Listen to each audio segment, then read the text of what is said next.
Bring in show music, please.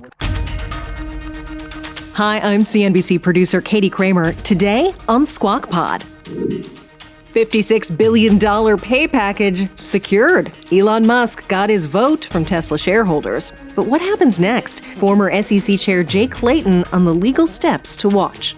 How moot does that shareholder ratification make the existing case?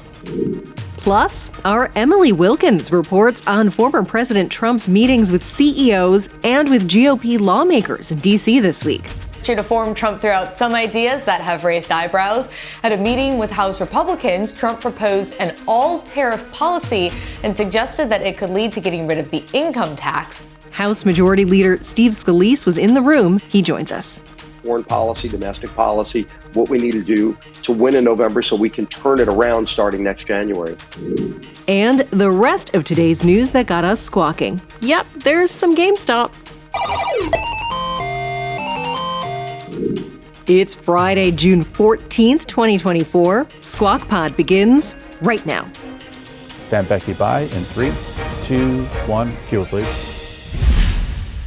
Good morning, everybody. Welcome to Squawk Box right here on CNBC. We are live from the NASDAQ market site in Times Square. I'm Becky Quick along with Andrew Ross Sorkin. Joe Kernan is off today.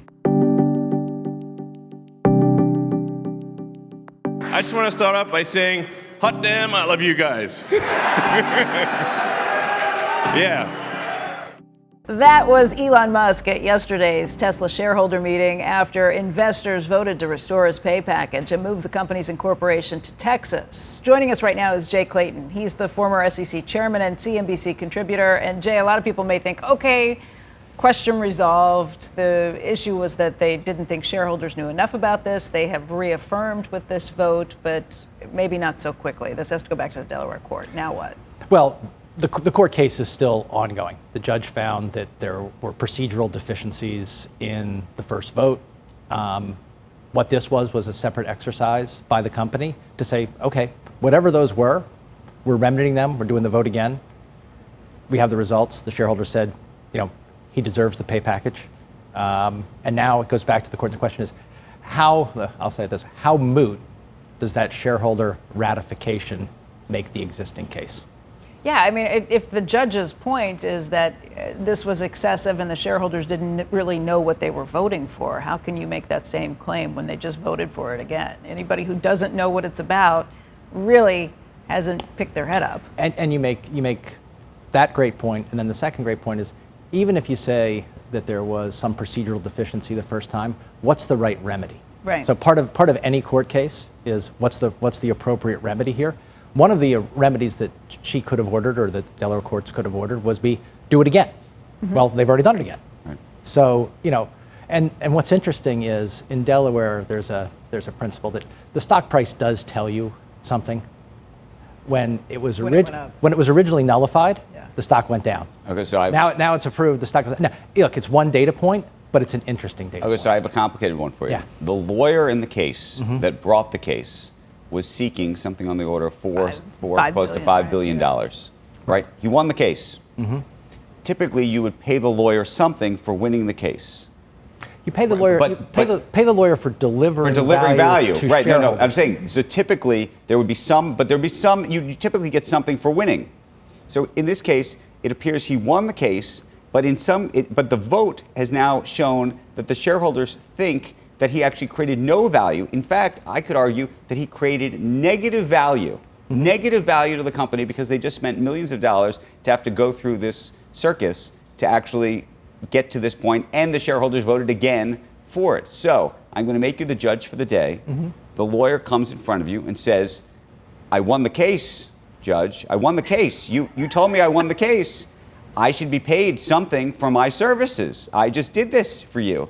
And you're going to say, well, you did this, but you did this actually, for who? you created no value. How much do you pay the lawyer? I think the lawyer's best argument for being paid, and it's a legitimate argument, is as a result of my efforts, there was much more sunlight on this process, and with an informed vote. And what's the value that you want to ascribe to that?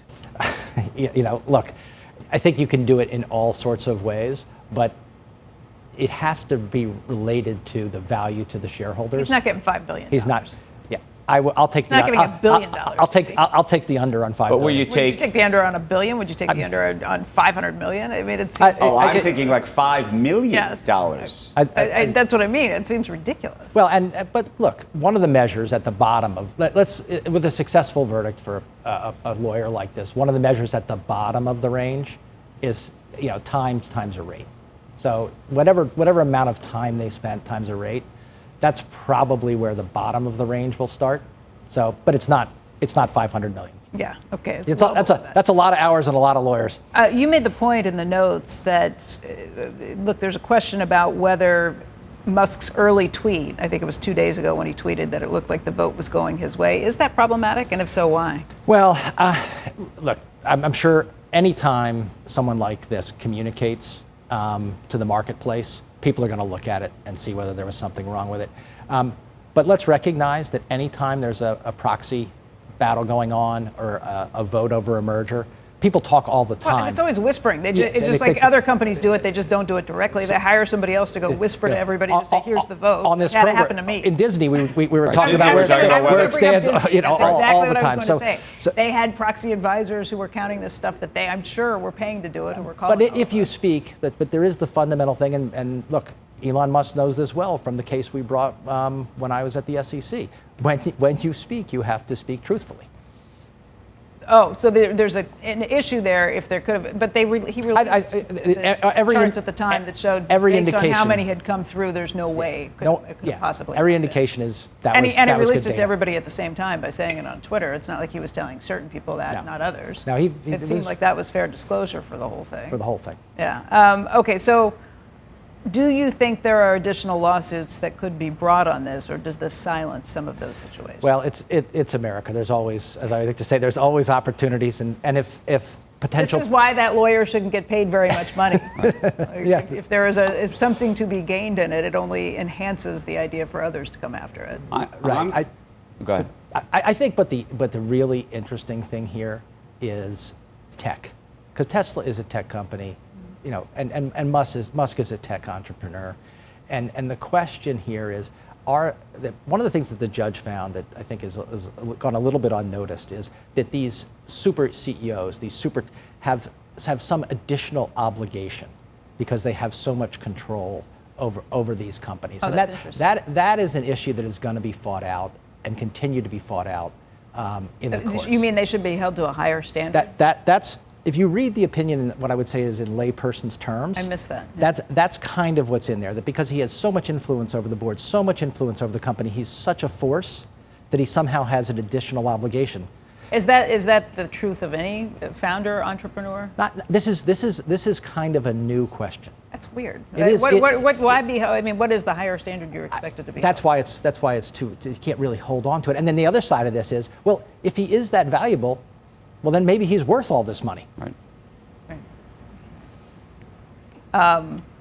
Anything else that we can take out of this? Well, just go into tech and what we follow all the time, and 6 companies are 30% of the S&P 500, and what is going on here? And we've got. Let me try to lace that together with the G7. The U.S. stands in an incredibly unique position. We were talking off air about people coming out of poverty. Every person in the world that comes out of poverty, first thing they get is one of these. What happens when they get one of these? One or more of those 6 companies gets revenue. They get incremental revenue for every person that comes out of poverty. This is what he took out a cell phone for those who were following along on radio. Yeah, this is an incredibly powerful thing that we're seeing here in the United States. We get an equity dividend. Not a marginal cost dividend, an equity dividend for every person who comes out of poverty. And these 6 companies are delivering that dividend to all of the American investors. That's why we're seeing, I believe, at a big macro level, such a dislocation from those tech companies and the rest of the market. I mean, it's brought up so many questions about whether the S&P 500 is still the same level of risk that had been before, because the reason you invest in the S&P 500 is you don't want to put too many eggs in one basket. You want to be in a position where you are very diversified. You've got 500 different American companies. Feeling is they can't all go bust or all go down at the same time. But while the S&P 500 and the holders of the S&P 500 index have benefited greatly with these six companies taking off, it does change kind of the idea of what you're buying. It's more of a tech fund than it ever was before, and it's not the same thing. It does change the concentration, although as an advocate for all people having a diversified investment portfolio, go back 10 years, those six companies were a tiny percentage of the S&P 500, Sure. and by continuing to grow. You don't want to kick them out. You got it. Yeah, right? you don't want to kick them But out. I think where you're going, and tell me if I'm wrong, is that the idea that we as a country have, I don't want to say attacked, but questioned the size and scope of those companies, that you're saying maybe that needs to be rethought. That's conceptually, I think, where you're going. What I'm saying, and you're exactly right, is we should question the size and scope, but we should also recognize their importance and their unique importance to the American economy.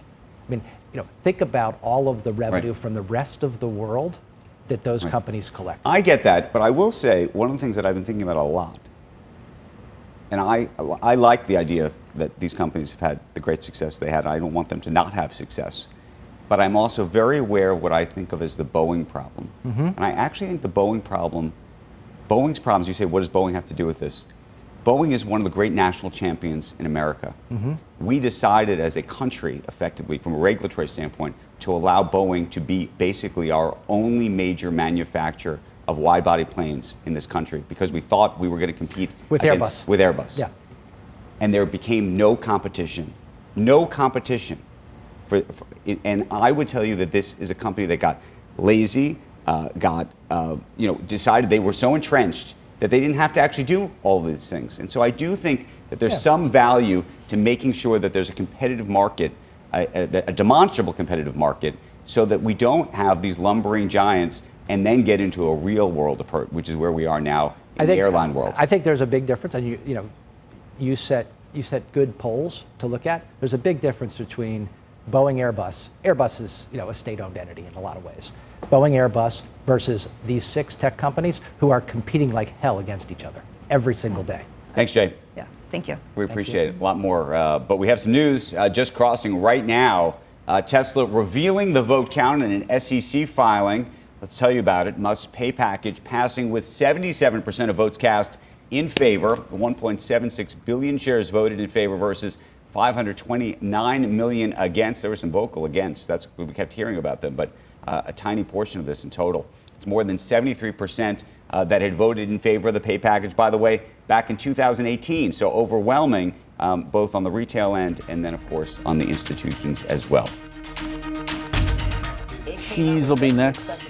Coming up next on Squawk Pod, inside President Trump's first trip to Washington in a few years, the former president's meetings with Republican lawmakers this week. House Majority Leader Steve Scalise joins us.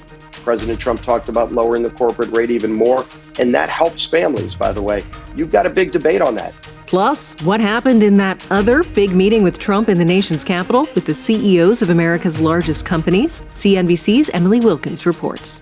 In D.C., we have heard a little bit of kind of back and forth on what's going to happen with this corporate tax rate. Could sort of a more populist Republican Party, a more populist Trump, actually want to raise corporate taxes? So I think that was one of the really big headlines, that Trump does actually want to slightly lower them.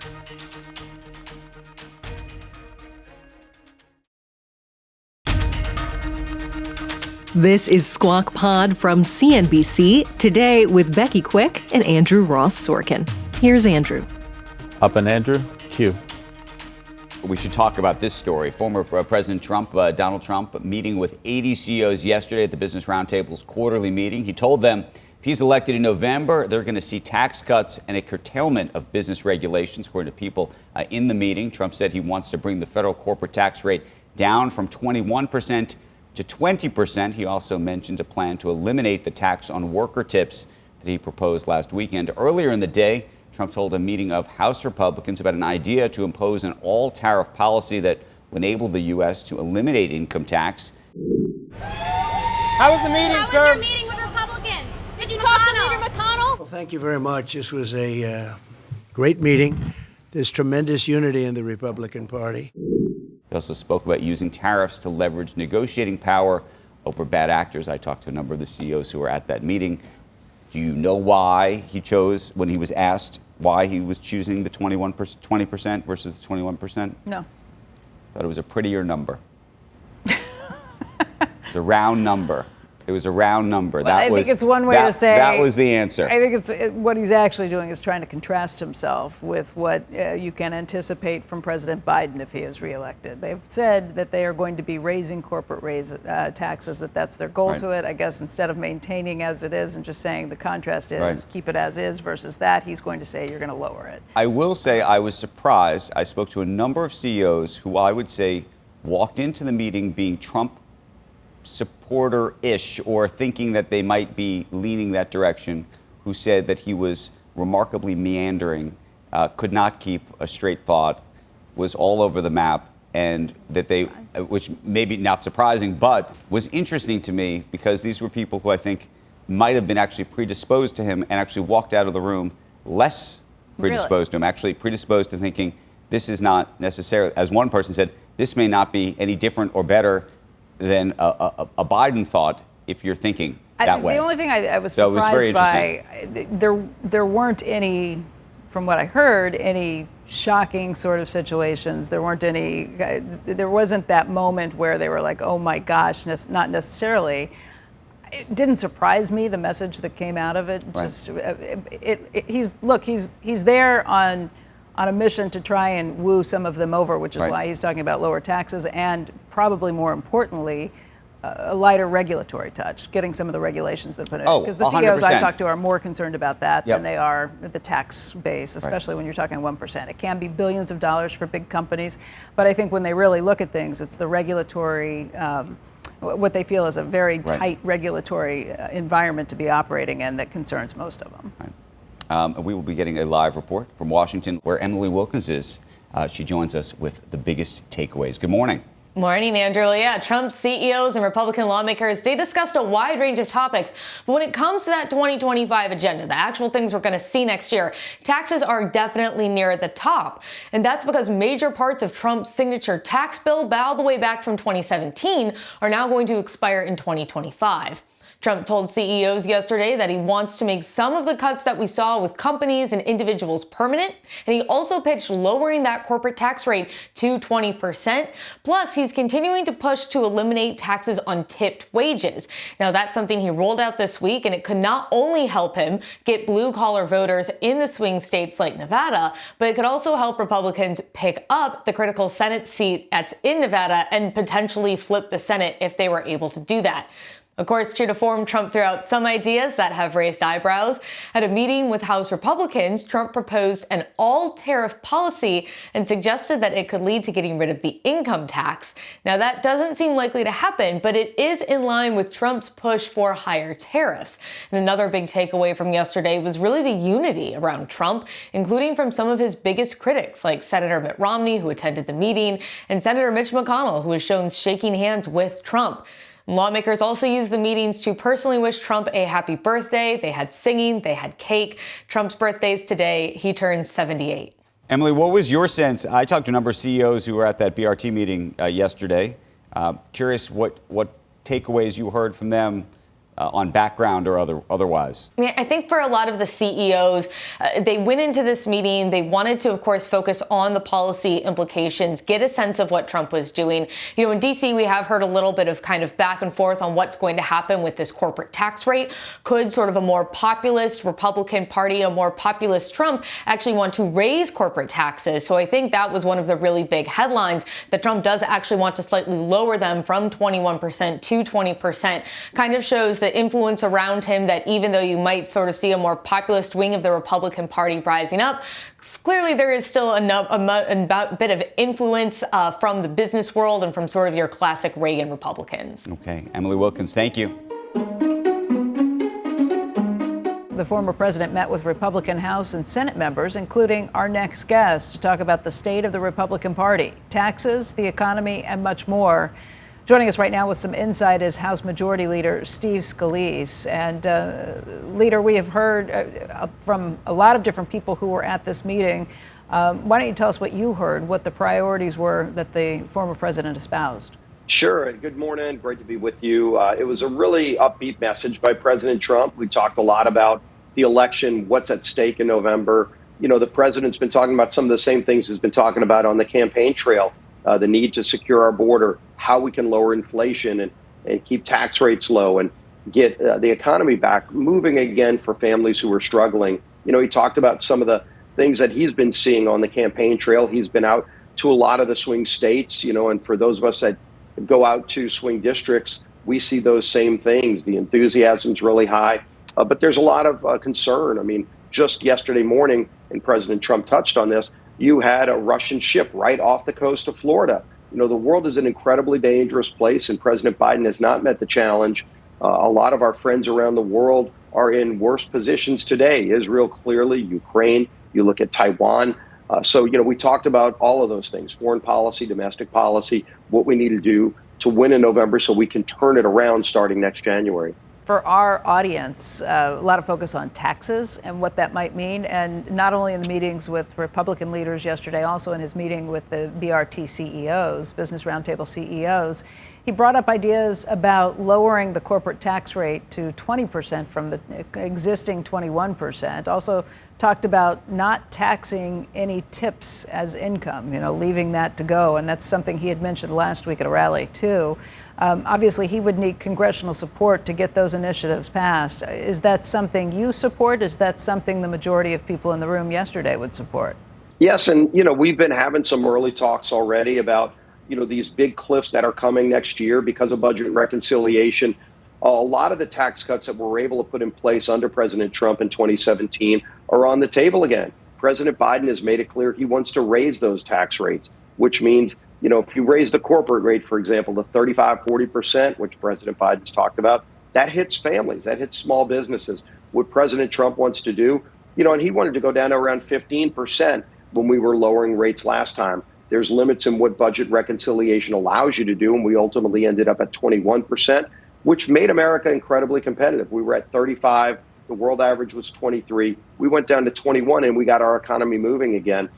You saw the president, as you touched on, when he was in Nevada recently, talk about getting rid of the taxes on tips. I think a lot of people recognize, do all tip wages really get reported anyway? Can we address that? That's something we're looking at. And I think that would be something that would also help the economy. It would surely help a lot of people who work in the service industry to have more cash in their pockets, and that's going to help them. And it's going to help the economy as a whole. I don't understand why tip income would be different than W-2 income. Somebody who's maybe a blue-collar worker getting all their money on W-2, to say to them, you've got to pay all of your money that you get, all of your income and taxes, but tips, those, granted, sometimes it's hard to track, but I think part of the problem, if you talk to anybody in the service industry, is that it's gotten much easier because people pay their tips on credit cards now. All of that is tracked through the restaurant or beyond. It's not as fluid of an economy as it used to be when, way back when, where a lot of that was just money that was left. I think that's been some of the pushback. If you're given something on Venmo, they track that now too. Right. Well, and if you think about a tip worker, they're getting hit on both sides. They are getting W-2s, and so they're paying taxes on W-2.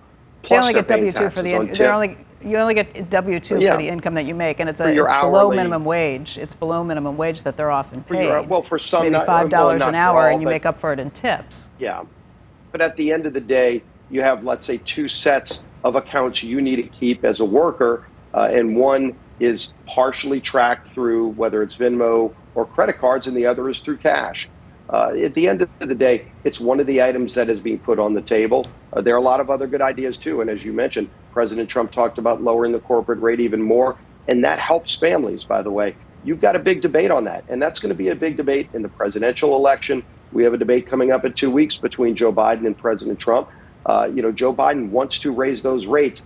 And then he's going to try to tell you, if you're making less than $400,000 a year, that it won't affect you. Of course it will affect you. It'll especially affect those lower income workers. It's really hit families harder when you think about his energy taxes. That hits people making $30,000, $40,000 a year. So we lower tax rates for everybody. When we did it in 2017, it got our economy moving like we'd never seen before. Let's keep America competitive. Let's bring more jobs back to this country and put the focus on creating jobs in America and not how to sick a new army of thousands of IRS agents on people in America.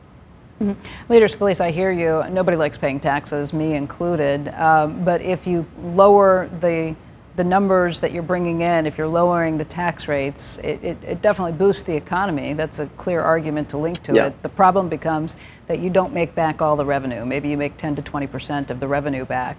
So the question becomes, how do you pay for that? You can grow the economy, you can bring up the revenue numbers, but not make back everything you would have made with higher rates. How do you account for that? Because we have not heard a lot of plans for cutting spending. Where do you do that? Where do you find the money? Yeah, well, and we did that last time in budget reconciliation. Again, that process requires you to actually pay for it. You know, and a lot of people up here in Washington don't like remembering the facts of history. When we cut those tax rates from 35 down to 21%, the federal government the next year took in more money than it's ever taken in its history.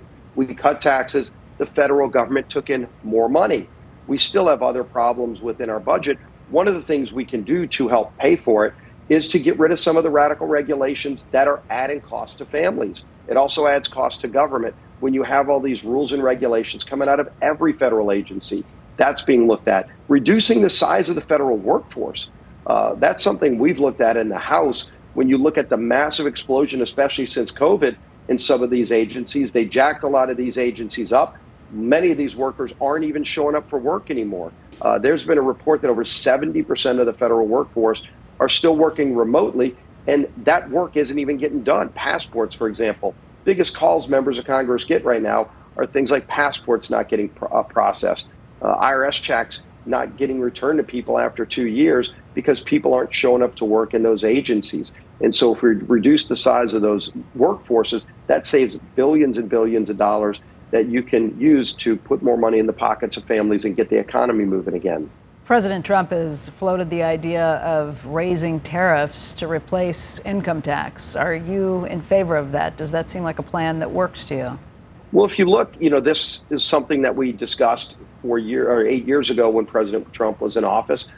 You saw back and forth, and ultimately tariffs were put in place in very specific areas. The steel industry is one where we were losing our steel industry. China would undercut a lot of other countries, including the United States, and they wouldn't play by the fair rules of the game that all countries around the world agreed to. And so what President Trump did is use tariffs to, in essence, enforce fair trade agreements. And and so when you look at where he ultimately came down, it was to allow American companies to be competitive and not allow foreign countries to take advantage of us. Where we really need to keep the focus is, what are the gaps, especially in the tax policy? Tax code got fixed in a lot of those places. We still have some more work we can do on international tax policy so that all of our companies in America that do business internationally can be on an even footing. That was not always the case. We also need to go and look at more trade deals. One thing President Biden's administration has failed to do is get any new trade deals. Our friends in Europe want better trade deals. Our friend in Asia want better trade deals. President Trump negotiated a new NAFTA. USMCA was something that got us better relationships and trade deals with Mexico and Canada. There are deals to be made in Europe and Asia that will help American companies compete. That reduces the need for tariffs in some of those areas because you address those gaps in trade deals. I understand, I understand using tariffs as kind of a weapon in trade talks, but what he floated yesterday was pretty different. This idea that you could raise enough in tariffs to actually get rid of the income tax on Americans. Obviously, we'd be paying much more in goods that are imported into this country. Paul Krugman said you would have to raise tariffs to 133% to be able to do something like that. And I can't imagine the sort of trade war that would kick off. Does that sound like a viable plan to you, or do you think that this is just kind of a test balloon that probably doesn't go anywhere? Well, again, a lot of these are items that are being put on the table, and then let's go through and see what makes the most sense to get our economy moving again. The one thing President Trump has been consistent about is how can we get our economy moving again and reduce costs for families. If you look at prices right now, inflation is the number 2 issue next to an open southern border that President Biden's created. But President Trump's talking about how you can lower food costs for families, how you can lower energy costs. We can control those things. We can get smarter energy policy surely than we have today. We had it under President Trump. Joe Biden shut off a lot of our ability to produce oil, natural gas, other things that now make us reliant on OPEC nations, on Russia, on Venezuela. No reason for that. It'll help our friends around the world, too. So a lot of these ideas were put on the table in 2017, and we ultimately came up with the Tax Cuts and Jobs Act that I think many people today will tell you was probably one of the most significant and important pieces of legislation that Congress has passed in decades. I think you're going to see a Tax Cuts and Jobs Act 2.0 come out next year in 2025. That's going to work incredibly well for families, especially those lower income families who are struggling under this Biden economy. Leader Scalise, one of the ideas that we talked about a little earlier in terms of paying to extend those tax cuts would be to get rid of the state and local tax deductions altogether. It was lowered to $10,000 under that last tax change. Does that sound like a way that you think you would be doing? I think it would raise quite a bit of money. Is that on the table? By addressing SALT the way we did, it probably brought in about $800 billion to lower rates for everybody. So, 5 states were benefiting, 45 other states were paying higher rates because of that. That helped us get down to a 21% rate for every American, including people in those SALT states. But we also equalized it to help lower and middle income families in those states. But is the existing $10,000 allowance on the table right now? Is that something you see being scrapped? No, that hasn't been talked about it being on the table. Renewing where we are and addressing additional cuts to overall rates for every American is being discussed. Okay. Leader Scalise, thank you very much for joining us today. It's great to be with you. Thanks. Stay tuned. We'll be right back.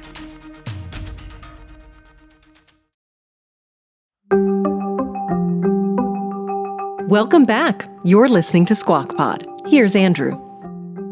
We should wish everybody a happy Father's Day weekend to all the dads out there. I feel badly because I don't know if we did this for Mother's Day. I don't know if we properly wished you I think you said and everybody. Happy. We might have wished you a happy Mother's Day, but we didn't wish everybody a happy Mother's Day. But we are going to wish happy Father's Day to everybody. And we should note that companies, interestingly, are becoming more generous with paid parental leave for secondary caregivers, typically fathers, according to Just Capital. On average, American businesses, biggest companies, those in the Russell 1000, offer secondary caregivers 7.9 weeks, up from 6.8 weeks in 2021. So that's a new development.